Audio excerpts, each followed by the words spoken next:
यवतमाळच्या मारेगाव तालुक्यातील अनेक गावांमध्ये विद्यार्थ्यांकरिता एसटी बसची सुविधा नाही. शिवाय मानव विकास मिशनच्या बस देखील विद्यार्थ्यांकरिता थांबत नाही. त्यामुळे अनेक विद्यार्थी व त्यांच्या पालकांना मनस्ताप सहन करावा लागतो. वारंवार मागणी करूनही एसटी महामंडळ बस उपलब्ध करून देत नाही. त्यामुळे एसटी महामंडळाच्या नाकर्तेपणावर मनसेने चपराक देत शालेय विद्यार्थ्यांसाठी मोफत बस सेवा सुरू केली आहे. मनसेचे नेते राजू उंबरकर यांच्या संकल्पनेतून अमित साहेब ठाकरे दत्तक योजना राबवली जात आहे.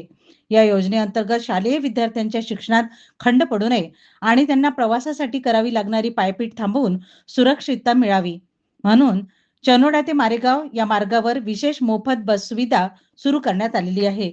या उपक्रमामुळे विद्यार्थ्यांना खूप मोठा दिलासा मिळाला आहे. तर परिवहन विभागाची लक्तरे वेशीवर टांगल्या गेली आहेत. सरकारकडून विद्यार्थ्यांना मोफत किंवा सवलतीचा प्रवास अशा केवळ मोठ्या आणि कागदी घोषणा केल्या जातात. मात्र प्रत्यक्षात मैलोनमैल पायपीट करणाऱ्या ग्रामीण भागातील विद्यार्थ्यांचे हात आजही कायम असल्याचे पुढे आहे. आमची शाळा सांगायची गोष्ट केली तर मारेगाव पर्यंत जाण्यासाठी 17 किलोमीटर अशी आमची गावापासून शाळा आहे. तर जाण्यासाठी कुठली सोय नव्हती, पाणी येत होता आणि आमची शाळा खूपदा बुडली आहे. त्यामुळे आम्हाला खूप म्हणजे हजेरी बुडलेली आहे आणि टी शीट पण त्या हजेरीचा कमी वापर आलेला आहे.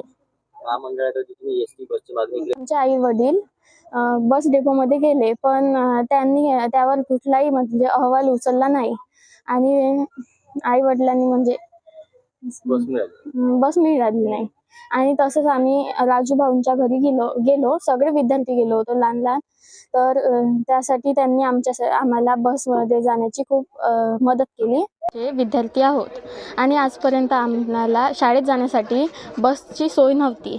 त्यामुळे आम्ही राजू भाऊ दादांकडे हा संदेश पोहोचवला की आम्हाला शाळेत जाण्यासाठी कुठली सोय नाही आहे, बस नाही आहे, तर तुम्ही काहीतरी सोय करून द्या. तर राजू दादांनी आमच्यासाठी स्वतःची 60,000 देऊन बस केली आणि आज आम्हाला शाळेत जाण्यासाठी तीच बस कामी येत आहे. ची फार बिकट अवस्था आहे. नुसती शेतकऱ्याचीच नव्हे तर आपण जर पाहत असाल हे चिमुकले मुलं यांना इथून 17 किलोमीटर शाळेला जावं लागते, परंतु शासन बस द्यायला असमर्थ आहे. वेगवेगळे कारण सांगतात आणि त्यांचं कुठलंही लक्ष या ग्रामीण भागामध्ये नाही.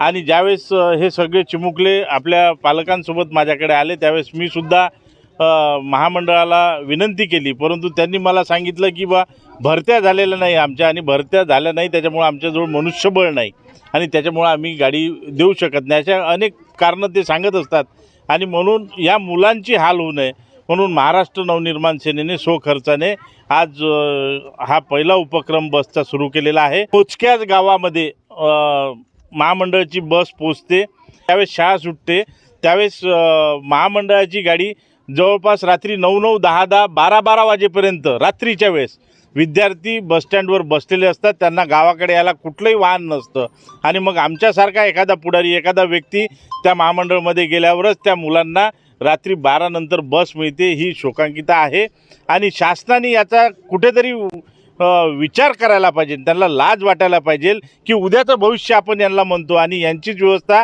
जर हे शासन करू शकत नसेल, मी तर म्हणतो मी या शासनाचा निषेध करतो.